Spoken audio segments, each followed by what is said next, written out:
Malir गुडप town police के खिलाफ शहरियों का साले मोहम्मद जमानी गोट के करीब नादरन बाईपास पर एहतजाजी मुजाहिरीन ने टायर जलाकर रोड ब्लॉक कर दिया।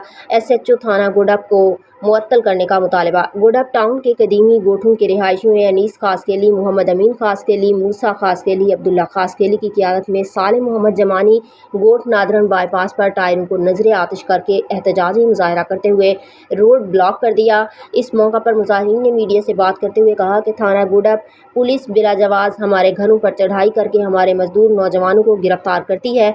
उन्होंने कहा कि SHO थाना गुडप मलिक मोहम्मद सलीम आम शहरियों के लिए दहशत की अलामत बन गए, जो कि किसी भी आम शहरी को गिरफ्तार करके उसे मंशियात के झूठे केस में बंद करने की धमकी देकर उनसे पैसे बटोरने में मसरूफ़ है। इलाका मकीनों ने एहतजाज करते हुए कहा कि थाना गुडप टाउन की हदूद में चोरी डकैती की वारदातों में बेतहाशा इजाफा हो गया है। एक तरफ शहरी डाकुओं के हाथों लुट रहे हैं तो दूसरी जानिब SHO थाना गुडप मलिक मोहम्मद सलीम ने शहरियों के नाक में दम कर रखा है।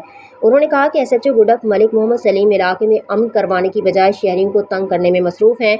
मुजाहिरीन का मजीद कहना था कि थाना गुडप के SHO मलिक मोहम्मद सलीम ने कदीमी गोठों के रिहायशियों के लिए मकान बनाने पर पाबंदी आयद कर रखी है। कोई भी शहरी अपना मकान बनाता है तो थाना गुडप पुलिस शहरी को गिरफ्तार करके भत्ता वसूल करती है। मुजाहिरीन ने SSP Malir Kashif Aftab Abbasi, DIG east Ghulam Azfar Mahesar, additional IG Karachi Javed Alam Odho, वज़ीर दाखिला सिंध ज़ियाउल हसन लंजार समेत वज़ीर आला सिंध से SHO थाना गुडप मलिक मोहम्मद सलीम को फौरी मुअत्तल करके महकमाना कार्रवाई का मुतालबा किया है।